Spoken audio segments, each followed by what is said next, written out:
Welcome to the State of Finance. Today we have Abhee, and he's a sales executive from Rey Properties. Hello, Abhee. How are you? Hi, Abhishek. I'm fine, thank you. How are Good you? to see you after a long time, man. How's Same it here. going? Uh, this month it's quite slow in terms of in general inquiries in all property types, Mhm. but we are hoping for a bounce back in June. Before that, during the April season, it was quite good. We are quite busy. Is that due to any apprehension in the market? The fear of the interest rate hike was the major thing that we have found out. We have been making at least 50 to 100 calls. Our agent, they do around 50 to 100 calls per agent every day to the clients. And the normal feedback is we were thinking to halt our decision because of the interest rate hike. There has been speculation that the Reserve Bank of Australia might increase the interest rate, cash rate. Yeah. So this was the major thing that we have found out. After that, the confusion of the huge confusion now is either to buy a property in Sydney or move interstate. Wow. So I've heard you specialize in the first home buyer, sphere. Mhm. So just for someone who's just getting into the property journey, how do Mhm. you navigate them to the entire process? See, what we have found out is maximum of the first home buyers, they are pretty confused with a few things like their borrowing capacity, the location where to buy. Should they buy near to the city or to the suburban areas? The third thing I found out is the property type, whether to buy an apartment, townhouse, or freestanding house, and the primary thing, the timing, when to enter the market, especially in competitive areas like Sydney. So uh, what we normally do is pre-qualify the customers in terms of these parameters and then sort out their each issues. Like some people are confused with their borrowing capacity. They don't know what even some people even do not know what borrowing capacity is. So that either they should go to a bank or use a mortgage brokers. But legally, we are not. It's not our territory to advise them on the finance. Yeah. But after taking their consent, we can definitely suggest them to browse around with the mortgage broker because we believe that brokers are the one who provides them with more options rather than one bank itself. Fair enough. So Yeah. we definitely help them get in touch with industry specialists in terms of brokers as well sometimes. Okay, so if I take it down a notch, Mhm.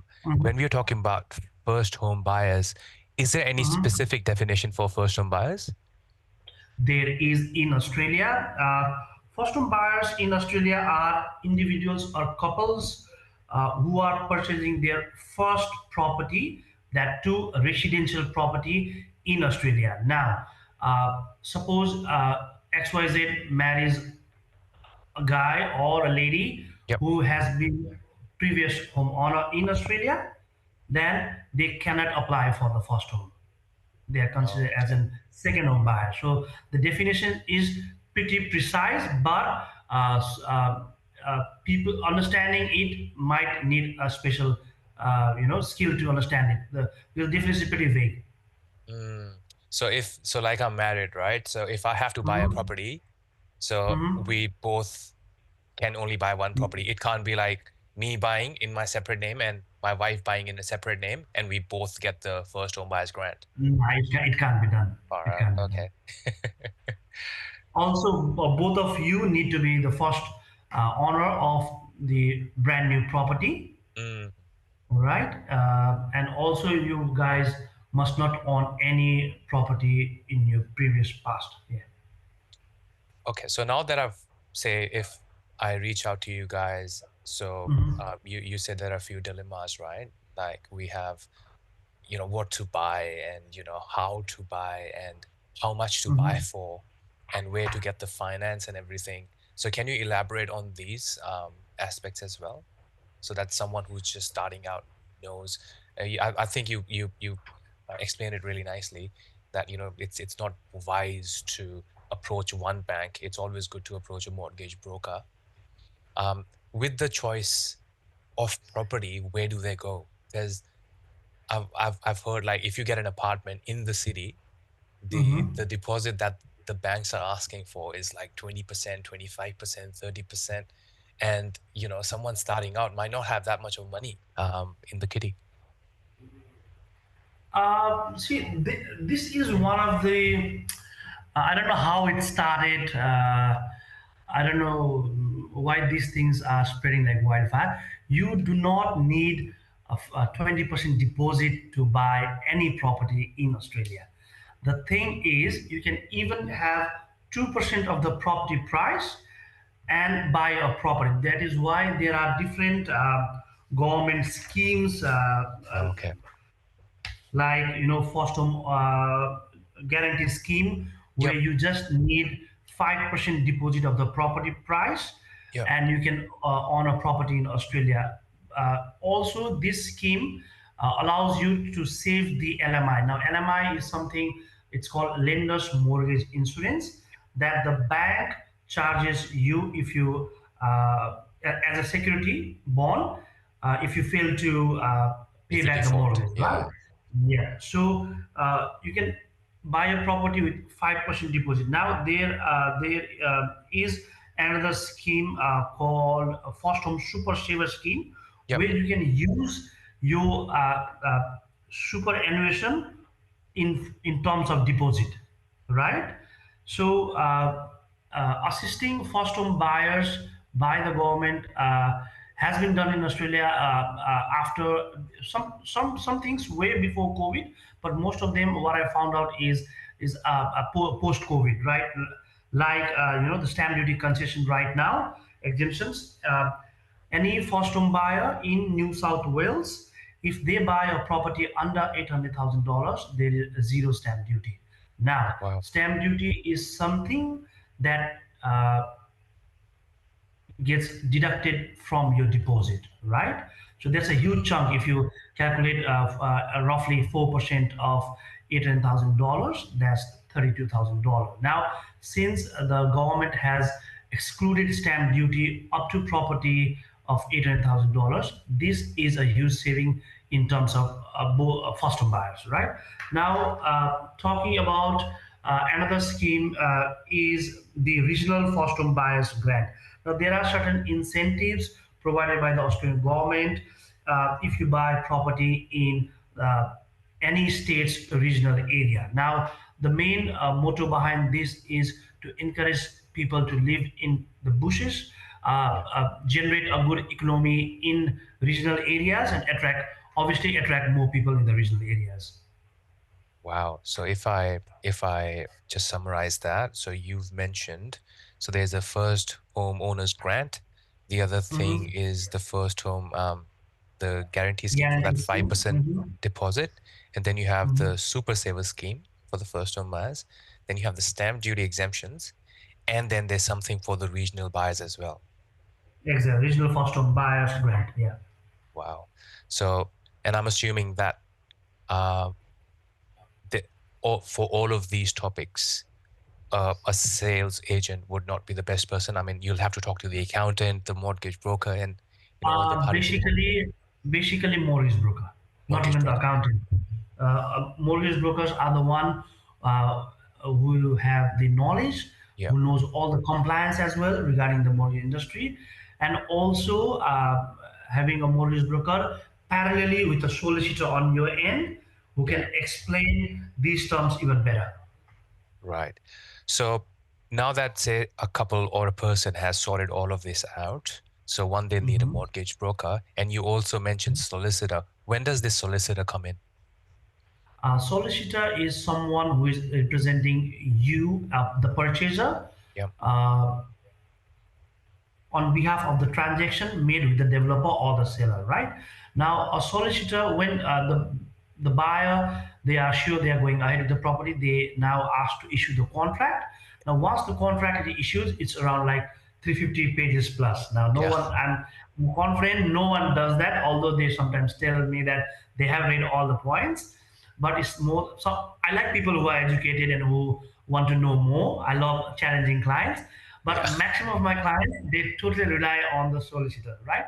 So solicitor comes into the play once the contract is issued. They read all the contracts. They know how to negotiate on some parts of the contract that is beneficial for their buyers, right? And their role ends after the settlement. So they help you with the deposit requirement on your accounts. They help you with the PEXA settlement. They help you with the normal settlement as well. They help you with all the government charges. They are the one responsible for all your settlement of your property till the end. And once the property is settled, the solicitor's role also gets ended. Wow. Yeah, I think so. Pretty much they represent you for all the legal matters. So yeah, fair enough. Um, in your recent trend, Abhi, where have you seen the first home buyers levitating towards? Is that more houses or more apartments? Where do you see the trend lies, and where is it shifting, if there's any shift? For that, I need to bring out the topic of pre-COVID and post-COVID. It Yeah. all totally depends upon these two things. Pre-COVID, there's always a strong growth in Sydney, right? But due to the tighter lending in early 2019, the lending was a bit tighter, so the growth got still a bit stagnant in Sydney, right? Mm, Now, during the COVID phase, when the COVID started and the lockdown happened in March of 2020, the Reserve Bank of Australia started reducing the cash rate, which pressurized the banks to release mortgages on a lower interest rate, right? yeah. Now, I can remember the prices going up right after the Reserve Bank of Australia started to decline their cash rate, right? Now, what happened is a property costing you around $500,000 instantly started rising like 560, 570, 580 Yeah. within a week. Uh, Because now the more best people example could I can, afford the mortgages yep, and the loans. Yeah. exactly. And also, I think you remember there was something called the Builder's Grant given to you from the Oh, federal yeah. government where you can have $25,000 if you're building a house, right? Yeah. Now, that also led into the surge of the price of the properties all over Australia, especially in Sydney. Uh, I've seen land only getting sold for $98,000 in Sydney, whereas an year before that land was around 450. Oh, So now there was a huge shift uh, in the demand and the price as well, because during the COVID the developers uh, did not release much of the land, although there was a huge pressure from all concerned bodies, but they due to some complication they couldn't release the land. So the demand was always there. There are further demands, they couldn't cater it. The only thing in bluntly to say in economics is the more the demand, the more the price you have, right? So during the COVID, the cash rate was still going down, the interest rate was still going down, the property price was going up. Slowly, the demand for house, a freestanding house, came down because people could no longer afford once the interest rate went up after, I remember, May of 2022. That's when the interest rate started, the Reserve Bank of Australia started to raise the cash rate. I remember yeah. up to May. After that, until 2024, this is the second year running from 2022 May, I've seen a huge drop in the interest of first home buyers and a huge drop in demand for freestanding houses, because the only thing that I can see is the affordability. Yeah. Uh, Pre-COVID, when the cash rate were very low, people like a couple of with 120K combined salary could afford a loan of 750, right? Now, in the current scenario, a couple of even one, let's say 150 to 60K can only afford around, let's say a rough figure of $8,000, rough figure. right? It's really Now hard to you get want to something for find, $800,000 in yeah. Sydney. So, Yeah. I'm selling three-bedroom apartments in Maryland above 850 now. Mm, So that shows first home buyers, the interest has also shifted because they know, they are very clear. These first home buyers now, they are very clear. They can't uh, stay very far from the city. They need to stay closer to city, closer to the work, closer to all the amenities, amenities, and basically closer to their lifestyle. They don't want to compromise in their lifestyle. yeah. So people with children, like two or three more family members, they tend to shift away from the cities and go into trans-suburban areas, quiet areas. But first home buyer, if you ask for first home buyer, especially in Sydney, Yep. they have been more inclined towards apartments because the apartments are obviously built closer to the amenities, train station, shopping Mm, center, and to good transport lines. yeah. Yeah. So that True. is the huge shift I have seen pre-COVID and post-COVID. Mm. I still remember a year or two ago, there were a lot of real estate pundits on the internet saying, do not buy the apartments. And now the shift is coming back to the apartments. So, yeah. Yeah, I recently did a property seminar and where I had displayed some facts that I found out from Oxford Economics, PropTrack, Domain.com, Mm, CoreLogic. And what we found out is, uh, talking only about Sydney, apartments growth is 21% this year, whereas freestanding houses, their growth is only 19%. oh, okay. That's So, interesting. yep, and it's all because of the demand. Mm, First of all, the demand of apartments, the price, the affordability of first home buyers. yeah. And the So these convenience, three right? factors, Because, yes, yeah. yes. Yeah, fair enough. So with all of that, Abby, where do you see the future of, the properties in New South Wales and in Australia as a whole is like, where are we headed Uh, towards? if we talk about Australia, I can see a huge boom. Australia, that's my personal philosophy. Some people might agree or they might disagree as well. Australia has just started to boom in terms of real estate Mm, because you still can buy a freestanding house in Sydney, which is the economic capital of Australia. yeah. You can still buy a freestanding house in Sydney, but uh, I have seen my family and friends, they are struggling in other countries to buy a freestanding house in such economic capital, Mm, if it makes sense. Yeah, because I have been in touch, my family's expanded, so I have been in touch with people. They are pretty surprised with the price of a freestanding house in Sydney. They are pretty surprised how banks are so liberal in terms yeah. of borrowing, lending. So that's the economic policy, the banking policy in Australia is very good. So now they have started to open up in terms of real estate. You see the property boom in Perth recently. You see the property boom in Adelaide. Yeah. You can see the property growth in Queensland, and we're seeing a slow increase in price in Melbourne as well. So this Yeah. we can speculate. Australia has a stable condition that got proved in COVID as well. Talking about the present situation now, it all depends upon the cash rate, how the Reserve Bank of Australia is going to play around with the safety net so that the inflation, the borrowing capacity doesn't hamper each and every day's activity of a common layman people, because there are people in Australia who can't even afford a proper house and they have three or four family members.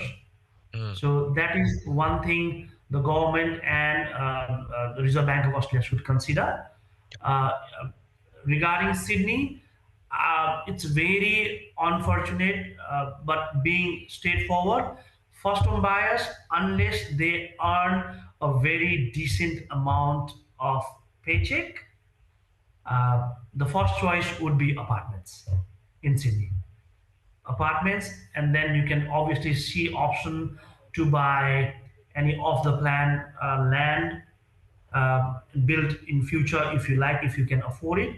Or there are multiple property types in Sydney. There are apartment, townhouses, duplexes, freestanding house. But the demand that we have seen for the past 2 years is of apartments, which is still growing, and we are confident this will grow because, as I said, it's the borrowing capacity of the buyers. And also, I would like to highlight one important point is the red tape in the council. All the building approvals that I've seen is quite low. They were supposed to give maximum number of building approvals to cater the housing crisis, but that has not been done. So this will Yeah. also lead to the higher demand of the property because there are no properties to buy. The, the more the demand, the more the price. Yeah. They've cut the migration numbers, but I still think it's way more, it's way more than what we can accommodate at this point of time, right? In terms of migration policy, that's totally for me. That's totally a political agenda that Yeah. any government or any parties they feel like they need to get the vote bank. But Australia, the foundation of Australia is migration. Yeah. So I do not think they might be a bit tougher in some parts, which I totally agree on, like student visa kind of things, people coming on different kind of visas and transferring to different kind of visas. That's totally I'm against it. But in terms of policy of housing, cutting the migration to cater the housing crisis, that is something I will disagree on. Cool. Cool. Well, talk about migrants. What is your story, Abby? How did you come to Australia? And I've seen you've got so much wealth of knowledge now. So just tell us about the your story here. Um, Thank you for asking that question. Actually, um, I came to Australia in 2016 as to complete my masters of business administration in Charles Darwin University. So I completed my masters. As all of us might have done, I did all sort of job to survive in Sydney. The rent were still high, the bills were high, but uh, I did survive well because I You sure did. worked hard and yeah, obviously worked hard and sorted everything. So I got my residency in 2019. Yeah.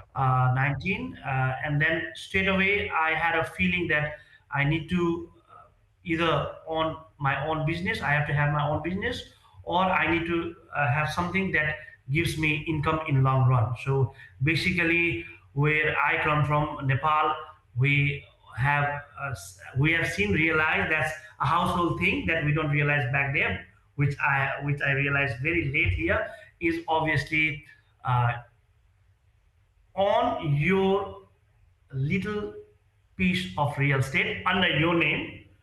So when you can see yourself like I have done something in quite a short span of time. I worked hard. I completed my studies. Now this is not the end of me in Australia. I always thought that I am here not just to exist, but to do something different for myself. So with a loving partner by my side, we purchased a block of land in Northwest Sydney, 2019. Hmm. Uh, and unluckily, we were hit by COVID before we had to construct a home. So we survived the Delta lockdown as well, where our home was still building. And then during the purchase of my land and uh, uh, I think it was 3 to 6 months after that, I got in touch with many real estate agents, many builders, and there were some good encounters and there were some bad encounters, and taking lessons from the bad encounters, what I felt was this industry lacks something that I can deliver, that is honesty, Sure. transparency, and uh, the interest to help your buyers to the maximum of your capacity. That's what I believed back then, and that's what I believe now as well. So while on the journey of construction of our house, we made quite a few good real estates, and then I found out really interesting process of helping someone, the process of delivering someone else's dream. That is what caught me, and because someone else was delivering my dream as well. Yeah. So I got in touch with a few good reputed agencies from my background, Nepalese background, and I started to approach them. And after many failures, I got a slot of interview in one of them. And it's been 4 years. I'm here. I'm happy.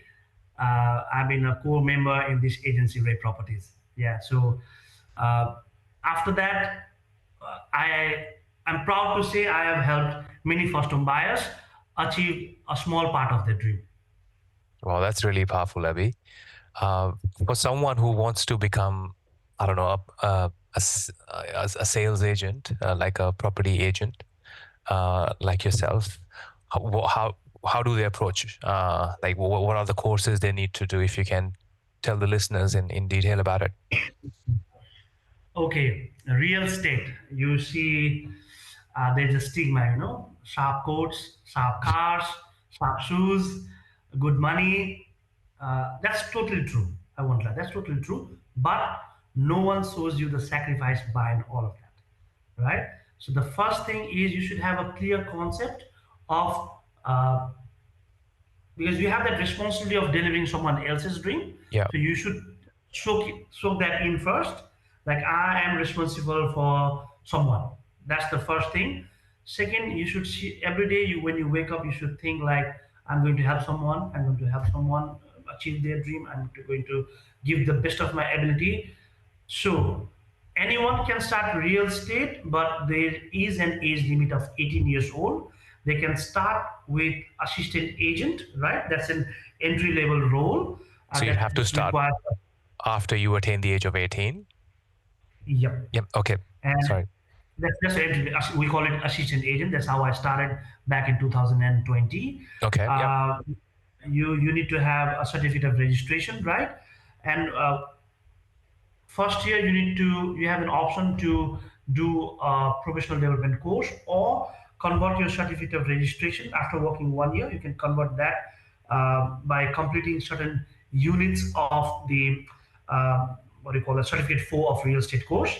That's when you complete that, you work under a licensee in charge, right? Yep. Then you get a class 2 certificate. We call it class 2 agent, right?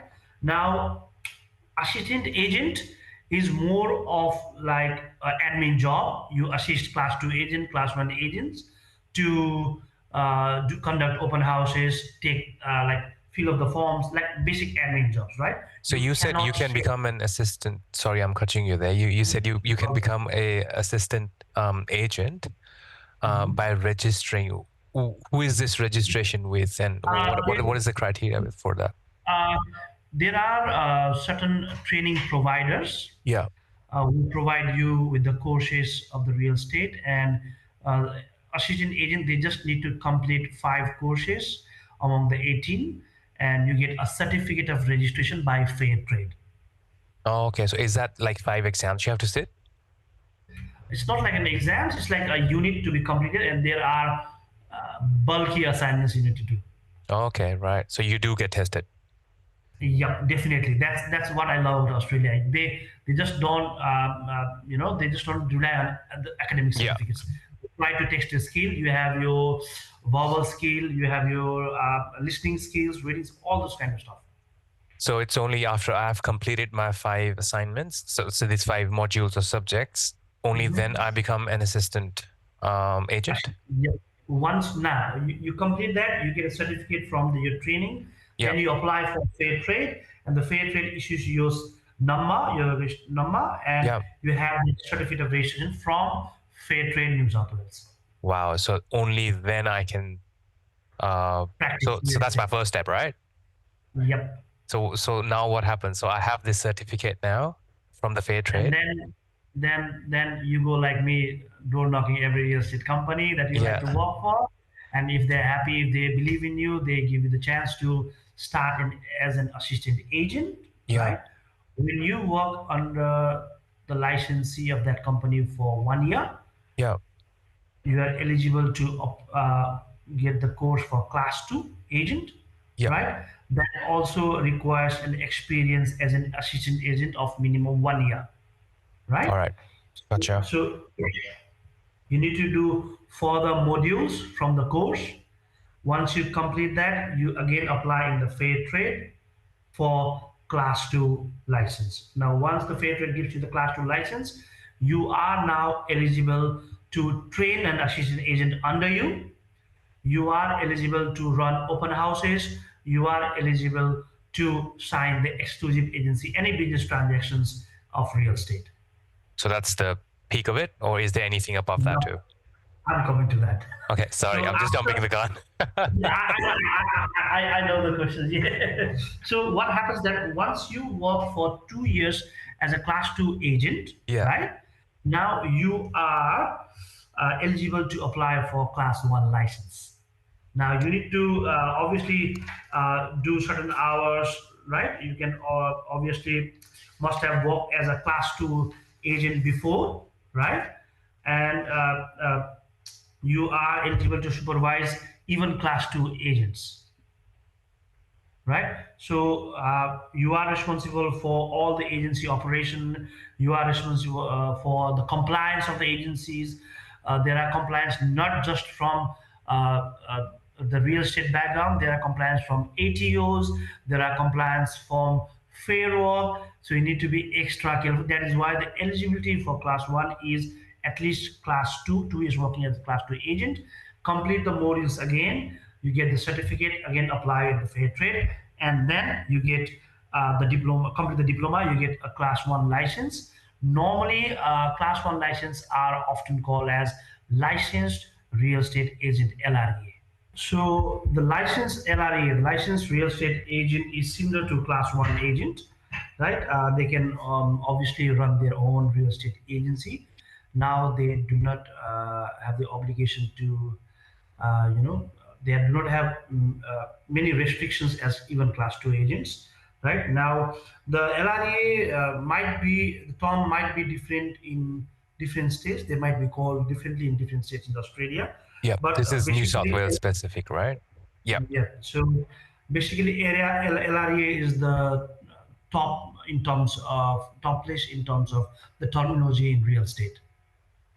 Right. So being an LRA, I can independently run my own agency. I can hire agents, assistant agents to help me with my admin work, class 1 agents to sell the property, class 2 agent to manage the company and run the agents at the same time. So being an LRA has many perks here. Okay. That's pretty handy to know. Anything else the students would benefit from? Yeah, each year you need to complete your uh, professional development courses as well. You need to apply and get the class 2 agents within the first 4 years of being an assistant agent. That's very crucial. If you can't, you need to restart your journey as a new real estate assistant agent. That's something people get confused with. That's something because this industry is so demanding. You sometimes forget your license compliance as well. Yeah. So you need to have your reminders handy, your dates handy. You need to remind yourself that you have a compliance as well. You have a regulatory body as well. So yeah, for all the newcomers or anyone who wants to try real estate, my advice would be first get an assistant agent course, do your due diligence, think if the real estate industry is for you or not, and be ready to sacrifice your personal life.